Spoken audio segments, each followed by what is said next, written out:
Hello and welcome to the Choose to Be podcast. You are in luck today because we have Luke joining us. Luke, I always love when you come and you and I get to record together because I like the balance between the two different perspectives. And I like how we can jump in between that. And with both of our podcasts, I know with my podcast, while it's focused on the partner's healing, we get a lot of individuals seeking recovery listening because they want to understand more and understand deeper. And I know on your podcast, you get the same thing. You have partners who have been injured who want to come here and listen. What does recovery look like? What does it sound like? What can I be expecting? So this is kind of fun when we get to bring our two podcasts together and our brains together and talk about a topic. So today's topic is one that even like my brain's going a million different directions. I'll just say the title of it, Can My Partner Help Me Heal or Am I on My Own? This sometimes can be confusing in the recovery journey because you hear these different classes or groups or courses on help her heal. And so there's this, or like checklist of like, okay, here's all the things that the individual seeking recovery needs to do to help you heal. But then on the other hand, we hear of this, like, nobody can heal another person. You can't fix another person. You got to do your own individual work if you want the couple's work to do anything. And so sometimes it can feel confusing of this like push and pull of can they help me heal or can they not? Should I be expecting them to or should I not? And we kind of get pulled into this one or the other camp. And we're going to look at some of those nuances today. Anything you want to throw in on that? I just got so interested in what you're saying. I'm like, what's next? This is amazing. I'm excited to have the conversation. Yeah, no, I do. I have just that part of knowing what you're responsible for the individual seeking recovery. Like, what am I responsible for here? And just validating the partner of he broke this, so he should fix it, right? And he needs to clean up this mess. So understanding what we're responsible for really matters. Yeah. Yeah. Let's just cut to the chase right off the get-go. And let's just answer the simple question is, can a individual who has injured their partner help them heal? Yes, your partner can help you heal. Okay, let's end the episode. Okay, like that was not helpful. So your partner can help you heal. All right. And then a little bit here in a minute, we're going to talk about ultimately the healing being your responsibility. Okay. So I think somebody told me early on, like, Luke, you can't fix her, but you can definitely make it a lot worse. So I think that was good preliminary information for me of setting a fair expectation. But yeah, like when you injure your partner, your emotional support, how you listen without being defensive, validating what they're experiencing, being able to show empathy and remorse consistently, that matters. If you're not doing that, there will be an outcome. Okay, hold on a sec. I want to slow that down, what you just said, because you just gave three things emotionally that you said, yeah, if the person who's injured the other person can do these things, like it matters, it helps. And if they can't, it doesn't make healing impossible for the betrayed partner, but it sure does slow things down. And it sure does not create an environment where the relationship can heal. So can you say those three again? Because that was so good. Yeah. So, just three different things. This is about emotional support. Okay. So listening without being defensive. That's the first one I mentioned. And being able to validate their experience, right? Validate your experience. And then being able to show empathy and remorse consistently. And what I want to highlight on is just exactly what you said, Alana, which is it was scary for me to watch because I think I know at the end of the day that my partner is going to be okay. It's just whether they're going to be okay with me or without me, right? And those three things are really important that if I want to retain that relationship, that there's something I can do my own work to be able to do. Because yeah, if you're in her world with a lot of defensiveness, not being able to validate her experiences, you lack empathy and you're being distracting for them to be able to get their healing. You can slow it down. Well, yeah, it absolutely can. And the more that the betrayed partner is wrapped in to needing the other person to show up a certain way, the is the level at which it will slow down. So I'm going to speak here and be a little vulnerable. There were times where I so desperately wanted, needed, insisted that Luke show up in these certain ways so I could heal.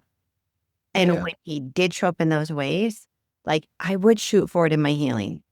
And guess what? When he didn't, holy cow, I stalled out. And that roller coaster ride that I was on, that was so, if he's okay, I'm okay. If he's not okay, I'm not okay. That took me on such emotional whiplash. And it took me a long time to really see how damaging and harming that was. Yeah. And so we'll go into that later a little bit more of like me doing my own work and seeing that.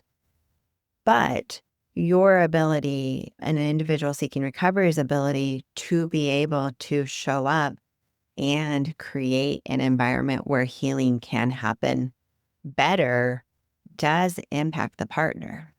Yeah. I'm thinking or I'm remembering, and maybe Luke, you don't want to go here, but you and I have had different seasons. When we've been in recovery for as long as we've been doing this in our own individual work and healing, we've had different seasons that were big. And two that are coming to mind is there was a period where you were all about being an emotionally safe person who was available to me to aid in my healing. Yeah. And there was a period where you just absolutely could not do it. And when I think back to those two times, the times that you really were emotionally available, listening without defensiveness, validating my experience, you had empathy while not perfectly, you could get there. And there was this like consistency and effort, not maybe consistency in doing it right, but consistency and effort. The way that that impacted my healing really created an environment that allowed me to be able to come to you and let you be the one to hold me in my pain. Mm. And I could come to you and we could do healing together. I didn't have to be alone in it. And so while there was a lot of individual work that I did, there was really this beauty in being able to turn to you. And I could even tell you, I want to hit you right now. And I also want you to hold me. And you could sit with me in that. So there was this opportunity for the relationship to have so much healing and for my own attachment system that had been so injured, for you to be that attachment person that could be there and I could turn to really did protect the relationship. Yeah. Did that make our journey easy? Hell no. Mhm. Did we still have so many ups and downs? And was it the hardest work, emotional work we'd ever done? Absolutely. But we didn't have to be against each other. Mhm. The other period of time where you could not hold my things and learn how to hold your own stuff, it was almost like you were having the battle between the two. Mhm. I was left completely alone, and our relationship withered more and more and more because of that. Because I had to, no, I couldn't turn to you to hold it because every time I did, I was re injured. Yeah. Every time that I wanted to have you comfort me, I would come over and get smacked on the hand or cut with a knife. Yeah. And so eventually I stopped going to you because I realized that that was harming more than it was helping. Yeah. So notice the difference in either of those situations. You couldn't fix me, but it sure made a difference on the relationship and our ability to heal together. And one did aid in my healing. The other one did not. So I had to go find that from other places and other people. Yeah. And I don't know, Alana. I don't know if this is like trying to put lipstick on a pig. Weird analogy, weird way to say it, I know. But they got the first go around. with this when, you could frankly throw most things at me and I would be able to just be present with those was not the second experience of later on in recovery or later on in the journey, I should say, of not being able to hold your stuff. And it was perception of myself, of how I was dealing with my own deficiencies and weaknesses and mistakes. And this is where I say lipstick on a pig is I'm not trying to make the second one different, but the opportunity that exists for a partner that I watched you be able to do, Alana, was gain a relationship with yourself that I've just been blown away with that you got because I wasn't there. And I guess the only reason I'm saying that is I want partners to note the healing that happens without your partner and with your partner. Uh, But yeah, it's interesting because you're saying that. And I think it was more obvious, the healing later, but in both experiences, I really was able to, as an individual, grow and heal. mm, And I think this is where, and I'm not going to quite jump ahead to this yet, but I think this is where the and really is going to come into place is we often think in ors, right? Either I have to heal on my own or my partner helps me heal. It's not an or, it's an and. And so I think this is where the and comes in is like, yeah, you really could help me heal. And that by itself would never be enough. I have my own individual work that's essential to do. And so both of these things have to sit here side by side. And I want to build on this is we're not talking just about emotional support. Like those things that we mentioned, huge. The emotional support is huge, but that has to be paired with accountability and transparency in word and action. Because we don't have that accountability piece, that transparency piece. The emotional support can only go so far. Okay, so let's have everybody visualize that in your mind. So if we're talking about the yes, your partner can't help you mill, emotional support, and Alana, yeah, accountability. And the part that I wanted to highlight here with the accountability is you and I had dialogue before with this one, before we started to hit the record button, which was who are we accountable towards? And I think about accountability existing where there's transparency and honesty, but it's also not in a parent-child relationship where he's doing it to satisfy her. He's doing it to be transparent and accountable to himself in front of her on his own plan, right? And I just feel like this goes sideways and it's not even seen so often. When we talk about accountability, it's with self. It's not the partner, but it has to be done in front of partner if you want to be in a relationship with them. So, and that will remove that can be problematic parent-child experience that neither person wants. Yeah. I thank you for saying that because when we get into the checklist of you have to do this and this and this and this to create safety for me. And I get why we do it. But when we start setting up those dynamics and we get the parent-child relationship, it becomes really problematic. And where my brain is going is a woman going, okay, wait, but there are things I need for my safety. And yes, I think it's really important that you get clear with what those are. And the person seeking recovery, they need to go, I want to create safety for my partner. Here's the list that they need for their safety. Here is my own value systems. And here's why I'm going to create that safety for them because this already aligns with my values. And this is what I want to offer them. Not like we can be doing the same thing in action, but one comes with the energy of, I'm a bad boy and I have to do all these things just so she's happy. Or I am an empowered man who is seeking recovery and I want my partner to feel safe.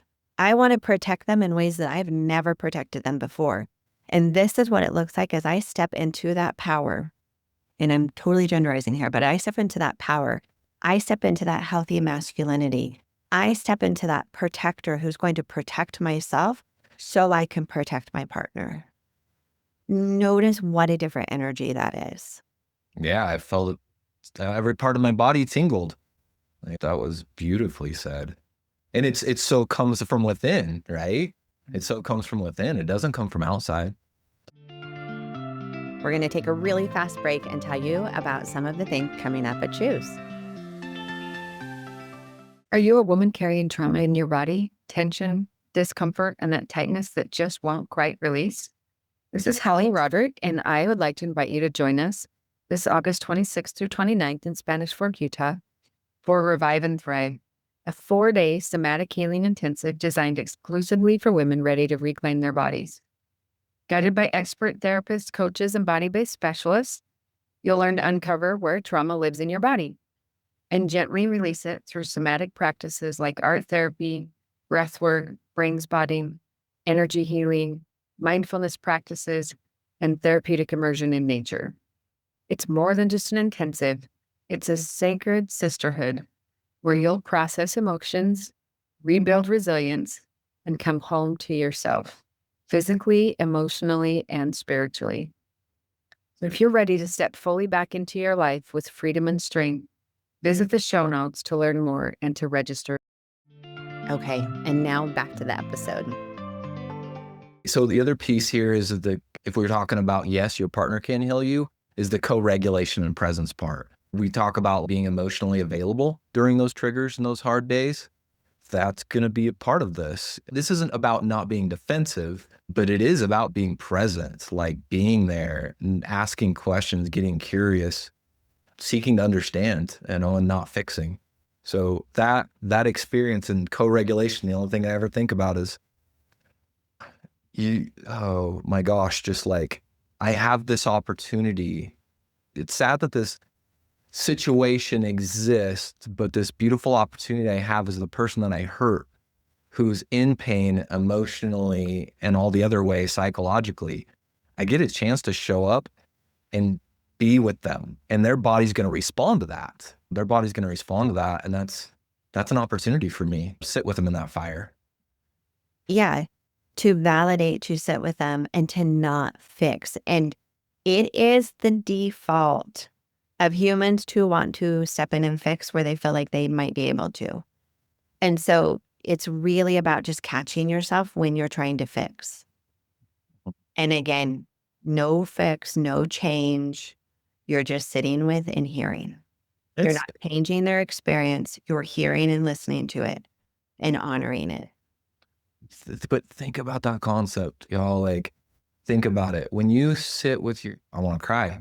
When you sit with your partner and you don't fix, I'm talking about the individual seeking recovery towards the betrayed partner, the partner in healing. When you sit with your partner, you're not fix, what you share with them without saying it is, I trust you that you are capable of working through this, like, and being with them, right? And that's what they're trying to reestablish inside themselves is trust for self. So if you fix that, you're basically telling them that they can't do it on their own, right? That's not okay. There's feeling in that with you. Yeah. Yeah. It's because I think I have information that will help my partner. And I think I have enough experiences that probably need more work around to think that I have some knowledge of how she needs to show up compared to how she actually does. And I want to fix it, right? Not my job. And not only is it not your job is to not fix it. Because you can't. Mm-hmm. You can't. You shouldn't. But the best way you can aid in their healing is by sitting with them and hearing them and not challenging their experience, not trying to make them see it different, because that's a type of fixing, right? Just hearing them and honoring what they are experiencing. What they're experiencing. Yep. Okay, so now we get to get to the and part, which we kind of done a little bit, but healing is ultimately each person's responsibility. So let's give us a couple of pieces of this. So the danger here is in what we'll call externalizing power. So if your healing depends on your partner's actions, either one. If they would just. Yeah, if they would just do this, actually expound on that, Alana, will you? Oh, well, the amount of times that I'll just say, like, I've said this myself, but I hear my partner say all the time, well, if they would just do this, or if they would stop doing this, then I would be okay. that shows every time we have one of those thoughts, we are giving our power to that other person. Yeah. We've now externalized it, which means we've taken it from internally, our power from internally with us, and we put it in the hands of somebody else, which creates that roller coaster that I talked about earlier. When they do well, you're okay. When they mess up, you unravel because they're holding the power, not us. Yeah. There's a difference between giving away our power to somebody else and maintaining our power and understanding that we're being impacted, but we retain the power. This person can choose A, B, C, or D. And while that impacts me, I still am ready to make choices for myself, and I can be okay despite what they do or don't do, because that power is internal versus them holding it. And, I think it's easy to think about it from a partner and healing perspective of, man, if he would do that intensive, if he would do that group, if he would do this, then what would that do? And I think about, well, let's talk about for the individual seeking recovery, the same thing is done. If she was kinder, if she noticed the work that I'm doing, like if all this stuff, then man, it would be different. And we don't want to externalize that power. No, right. Because you think about that. And for an individual seeking recovery, if they're waiting for their partner to be nice or accept it for them to do their work, like, think about that. Think how much growth and progress they are losing by waiting for another person to do certain things for them to be able to take action, Yeah. right? So hopefully you can see it for the other person in a way that helps you better see for yourself where you are empowered and where you might actually be giving your power away. I'll just tell you, this has been one of my big weaknesses in my life, is giving my power away, but then telling myself that I wasn't. And being able to get clear with myself in the ways that I am empowered and get clear with myself in the ways that I was giving my power away has been really, really game changing in my own healing journey. And I still have stuff come up. So annoying. So annoying. Yes. Yeah. And the other one with this one is the individual seeking recovery. This is just so much discomfort in all of this because I get so mad that the partner in healing, the betrayed partner, won't give validation to me. And I'm so frustrated that she's not more empathetic towards what stuff is.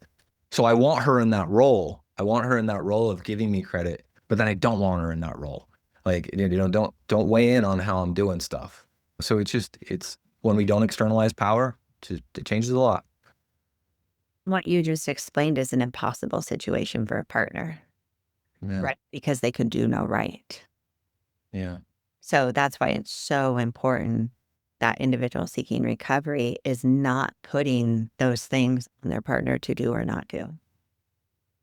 There was a couple other here's that were listed. There's this other part, which is empowering self-agency. So it's recognizing like I can heal even if my partner doesn't change. I'm not dependent on them. That's such an empowering thing, but it's a scary concept because it's new, it's different. Who knows what that looks like? But yeah, that's our responsibility. And that goes both ways, right? Both of you can heal even if your partner chooses to stop doing their own work. Healing is not dependent on the other person. I think it's cool watching. I know you don't like to talk about you a lot, Alana, but I'm going to take a moment and you can always edit this out if you don't like it. It's your podcast. But watching you lean into a lot of discomfort of letting, oh, wow, a lot of emotion today, of letting go whether I would heal or not, right? Letting go of that and going that this is mine. I get this healing and I'm not stopping. And I'm changing these patterns. I'm disrupting them. I'm not waiting on my partner. And watching you have that be really, really scary for you, but then also watching you have come to a level of peace and calm in that, of being able to not just do it from a place of, well, that's healthy and it scares me, but also noticing you being, from my observations, have a lot of clarity around that. So, yeah. Yeah, it's interesting because I care deeply about you. And I wish all the best for you in your healing. And I hope that you get every ounce of healing that you desire for you, for our kids. But I've let go of needing you to show up in the way that I want you to show up. I am giving you the responsibility for your own healing. And that was a whole nother deeper level of healing that both of us were ready to take. Yeah. It took a while to get there. Yeah. And it was hard, ugly as in emotions that I was uncomfortable with. Oh, both of us floundered in it. Yeah. Well, that's Right? not Because you were used to doing it all for me. And I was used to having you do it all for me. And so it was a leap of faith for both of us. Yeah. Big one. And self, right? With still caring about the partner deeply, not acting like we didn't. Not that we would do that. Okay, there's this other one, which is kind of the same thing, but I love the verbiage around it. Radical ownership of your process. Radical ownership of your process. Therapy, boundaries, self-connection, spiritual work, whatever it might be, that this is mine. This is my process. I value me, and this isn't about somebody else. And I think radical is the right word because that's what it feels like to break a pattern. That's what it feels like to do something different. It feels so intense. I had a session recently and the client was talking about having these boundaries, and the boundaries were breaking patterns of self-sacrificing for everyone else in the family and everyone around them. And we talked about this, like owning the boundaries. Like, it's one thing to be like, yeah, this is what I'm going to do. But like, no, you get to own this. And I love that radical ownership. This boundary is for me, and it is absolutely okay. And you get to choose whether to come in my world and be around me and honor that, or you choose not to. But this doesn't change that this is only what I'm going to accept now. Absolutely. With this, that empowering self-agency, such a beautiful term. What this really comes down to when we're talking about the and is we're not asking your partner to carry you. But we're also not asking you to walk alone through this desert. There is this beautiful and of where, and it's like where they'll talk about like sides of the street, right? He's got his side, she's got his side. They each have their own side of the street. No, we're talking about this middle ground where you get to walk side by side. They're not carrying you. They're not limping and you're dragging them along. But each person is learning how to be interdependent where they can stand on their own 2 feet and we can walk side by side from each other. And so it moves from, I'm not trying to save you, but instead I'm here to help you. I'm here to walk by you. I'm here to create an environment that aids in your healing. Yeah. And you as a betrayed partner are ultimately responsible for your own healing. You didn't ask for this to happen, but responsibility of healing is yours. And that person who's hurt has responsibility and accountability for their own work and the impact they have. So I know that it's complicated, it's nuanced.